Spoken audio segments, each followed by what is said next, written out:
What if success without burnout was actually possible? In this episode, I'm joined by Alan Lazaros, CEO of Next Level University and global top 100 podcast host, who shares the raw truth behind fulfillment, performance, and sustainable success.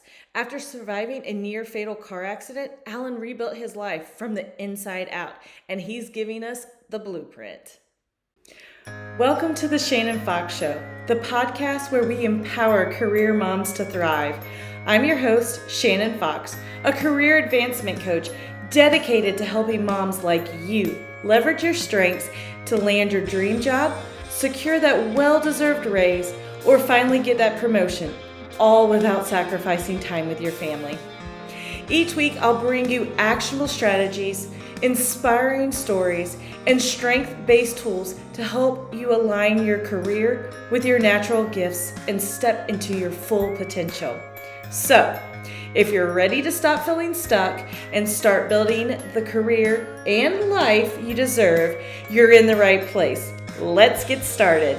Hello and welcome. I'm thrilled to have Alan Lazaros with me today. Alan is the founder and CEO of Next Level University, a global top 100 self-improvement podcast that has helped listeners in over 175 countries reach their full potential. After surviving a near-fatal car accident at 26, Alan began questioning everything in life and realized that external success is empty without internal fulfillment. That experience led him to holistic self-improvement, which he now teaches through his coaching, training, and podcast.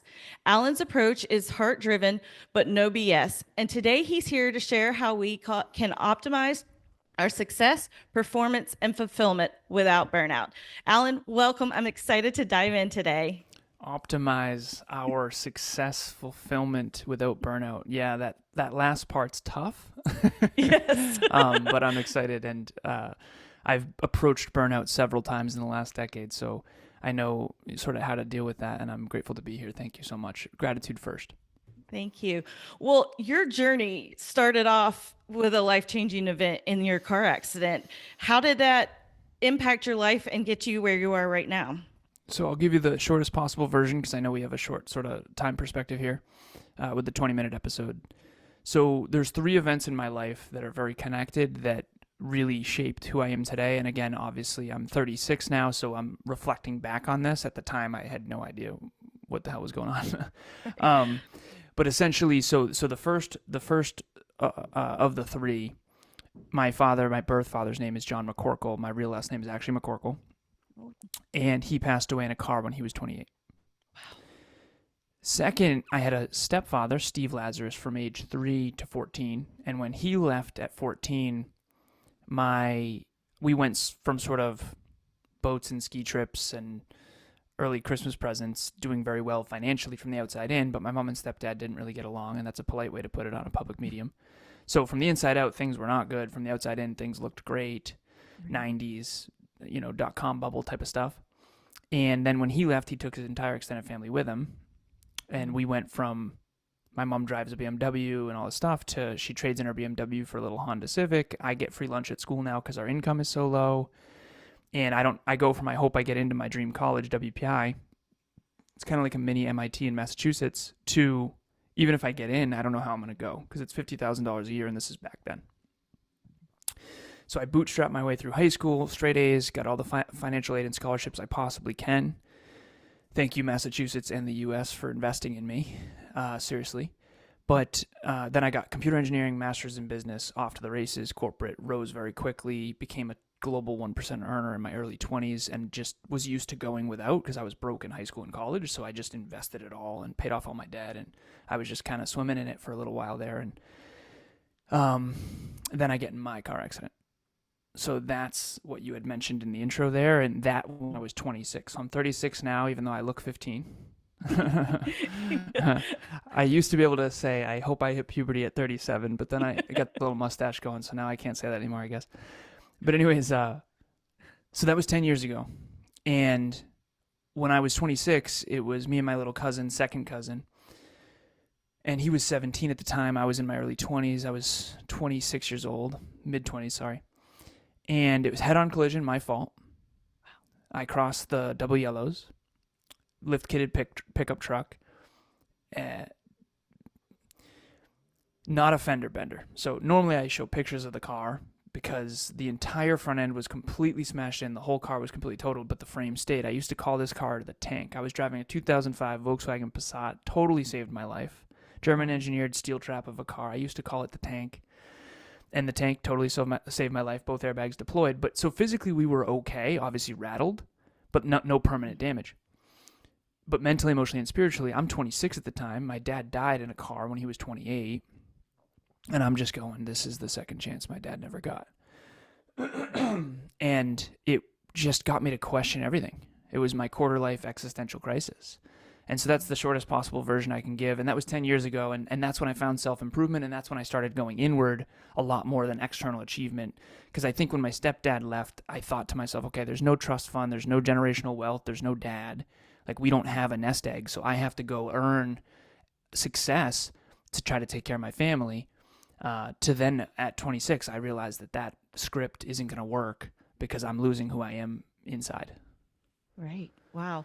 And I guess even in the midst of all of that, learning to balance, especially like how we can take this and apply it to our listeners, these career moms, you had to learn to balance, get in there, and the balancing of your health, your wealth, all of that. And what can you speak to that and the importance of that balancing and doing it without the burnout? Yeah. So when I first started the podcast 8 years ago, so my first company after the car accident was Alan Lazaros LLC, what you'll never learn in school but desperately need to know. Good luck getting speeches at high schools and colleges with that slogan. But anyways, so then I started a podcast with my business partner now, Kevin, and that's now what's Next Level University. We just crossed our 2000th episode last week. Congratulations. Thank you. It's been a journey. But essentially the holistic piece. I had a bunch of mentors back in corporate. And when you're in corporate, and I know a lot of your listeners are, you reach a certain level, and I worked for a bunch of tech companies, and you realize I don't even want my boss's job. Mm-hmm. And so I'm climbing a mountain now that I don't actually want to get to the top of. And for me, it doesn't matter whether or not I get to the top, but I gotta shoot for the top. That's just a type A weird thing with me. Mm-hmm. And that was when I started questioning corporate. That's when I started questioning everything. And so the point that I'm making there is I had many mentors, multimillionaires, very successful, CEO, this, that, and the other thing. They were oftentimes very successful with wealth, but they weren't necessarily healthy, and they often were divorced, often. And I didn't want to end up at the top of the mountain not in love, and I certainly didn't want to end up at the top of the mountain unhealthy. I used to drink too much and too often, 160 pounds, sort of skinny fat. I wasn't as into fitness as I am now. And for me, that was the foundational block. So to me, fitness is how you don't burn out. I sleep, so I have sort of pillars, and I was a fitness model, fitness competitor, fitness coach for a while at the beginning there. And after that car accident, I went all in on fitness. And that's an understatement at this point. I did 43 photo shoots, and I competed 3 times. And I mean, I was obsessed. And I think that's just my nature in general. But now in hindsight, I can see that the fitness part of my life after 26, from 26 to probably 30, those 4 years were very foundational in allowing me to perform at the level I perform at now without burnout. So I track everything. I'm an engineer, so forgive me for that. But I track everything, and so I'm coming up on my 10,000 hours of coaching, training, and podcasting. I do track it every single week, and my PR per week is 52. So the best I've ever done is 52 coaching sessions, hour-long coaching sessions, podcasts, or trainings. And those are really the 3 main things I measure. But the only way I could do that, seriously, is I get ridiculously good sleep. I protect my mornings and my evenings. I exercise every single day, and I'm not exaggerating when I say every day. My girlfriend and I, 3 years ago, we set a little challenge of consistent exercise. I said, I want to see if I can beat my best. And I tried to go for 4 months. And then I got there, and then we got to the end of the year, and I was like, okay, now what? We did a year, congratulations. And she's like, let's do this for the rest of our life. And I had a mini panic attack.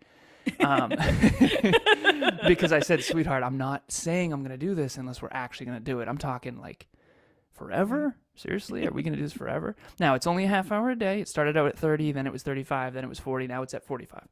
And we've been doing it for 3 years. We hit 3 years recently.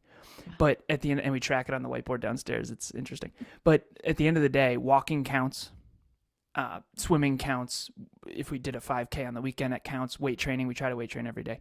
Every other day. But the point I'm making here is that if you want to not burn out, you have to take ridiculously good care of the asset. Yeah.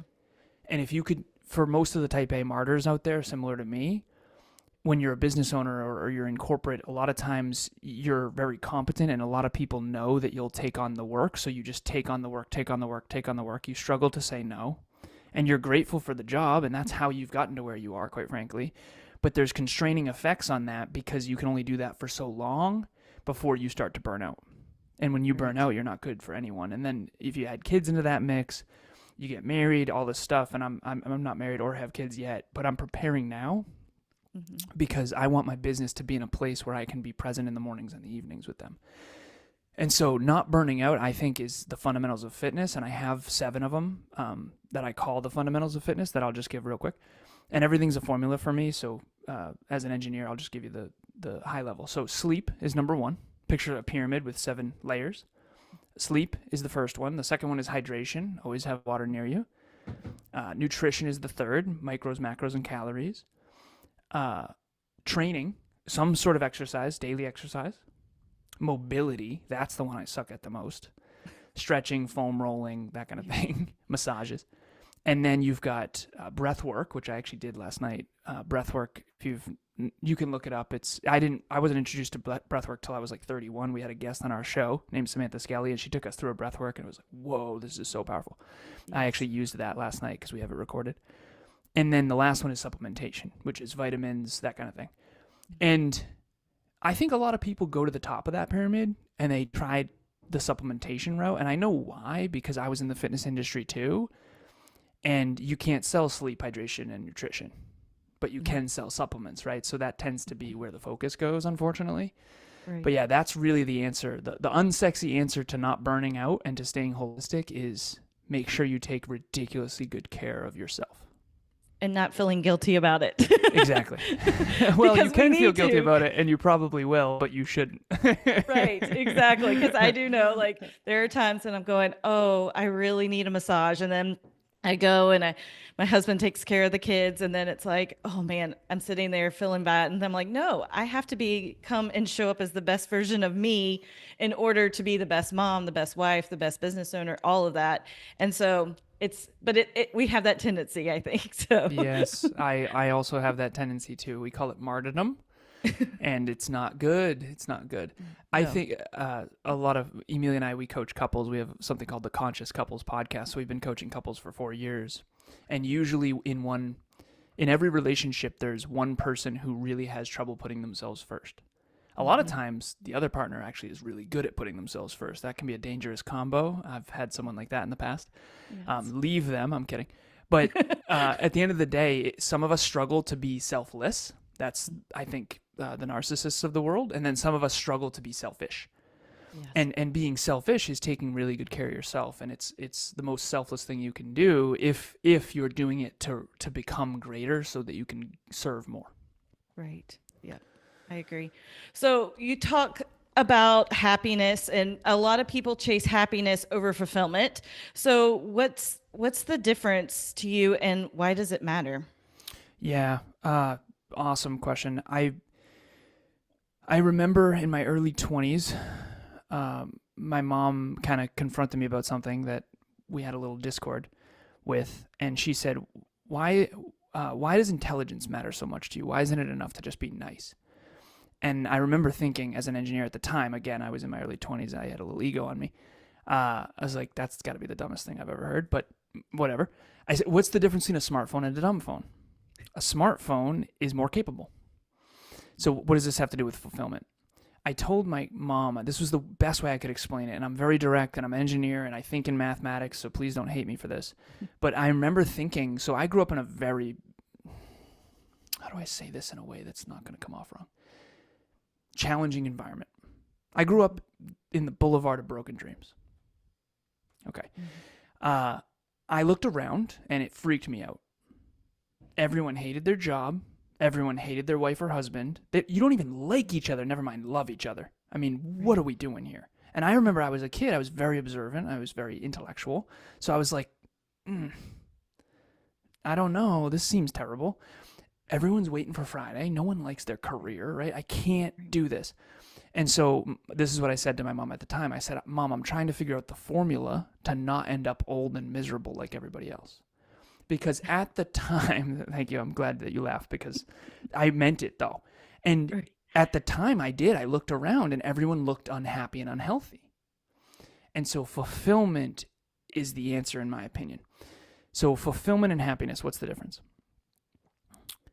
Happiness, I think, is harder to put your hand around. So I coach 25 individuals right now. It's been hundreds over the years. And I don't say that to brag. I say that because I want to talk from a place of credibility.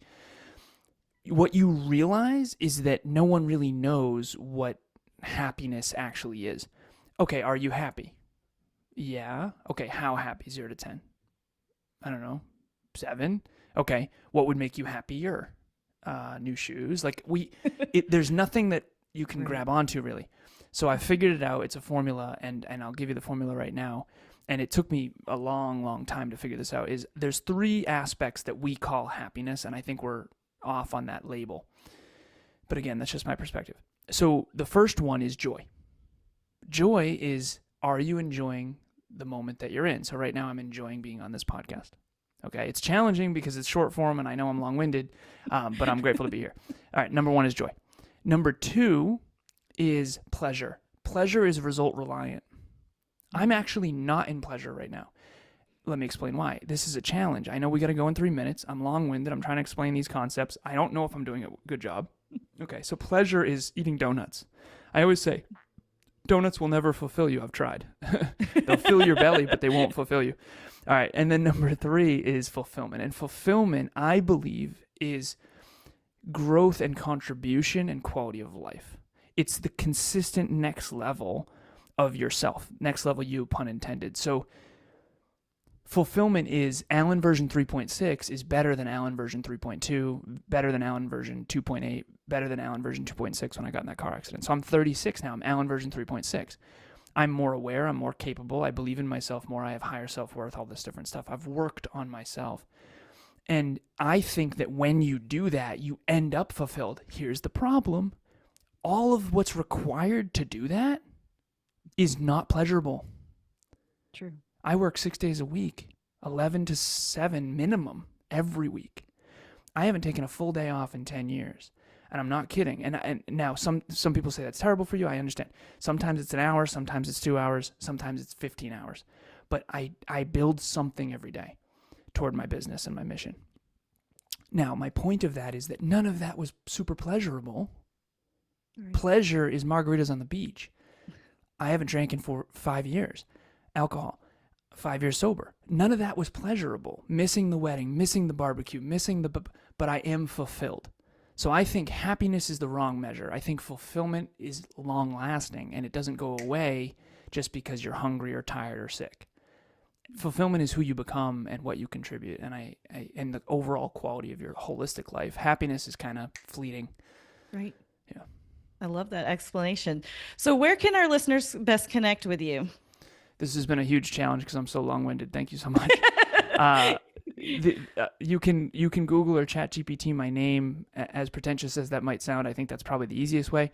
nextleveluniverse.com is the website. Next Level Universe. The podcast is Next Level University. Level up your life, love, health, and wealth. Holistic self-improvement in your pocket from anywhere on the planet, completely free. 1% improvement per day. I think that's it. Awesome. Well, before we wrap up, I love to leave my listeners with an action step that they can take today. So what is a mindset shift that you would like to have our listeners take? Yeah, personal responsibility. I think the more personal responsibility I've taken for my own outcomes, my own life, the more I was able to become and the more I was able to serve and the more I was able to succeed. And I think it's got to be in here first before you can give it externally. So the mindset shift would be, if you don't have self-belief and self-worth, you're not going to be able to be a great person. Being a great person is a byproduct of becoming a great person. And I think that stems from personal responsibility, meaning like it's my fault. It's not my fault that my stepdad left, but it is my responsibility to make a life out of that. Great. You know, it's not my fault my dad died, but it's my responsibility to make a life out of that. And if you take personal responsibility, although that is terrible at times, if you say, you know what, it is my responsibility, that can be like really hard. But if you do that, you take back the power to actually build that bigger, better, brighter future that the younger version of you really would have liked while you were in the dark places. Yeah, I love that. Well, thank you so much for being here today. Thank you, Shannon, for having me. I really appreciate it. Start with gratitude, end with gratitude. Thank you. And hopefully you got more than one question in with my long-winded answers. No, they were great. Thank you. Thanks so much for tuning into The Shannon Fox Show. If you found value in today's episode, I'd love for you to subscribe, leave a review, and share it with another career mom who's ready to thrive. Don't forget to grab your free Mastery Zone Discovery Quiz, where you'll uncover your strengths and take the first step toward aligning your career with your superpowers. You can also connect with me on Instagram at the.shannon.fox for more tips and inspiration. Until next time, remember, you're not just building a career, you're creating a life you love. Let's make this happen.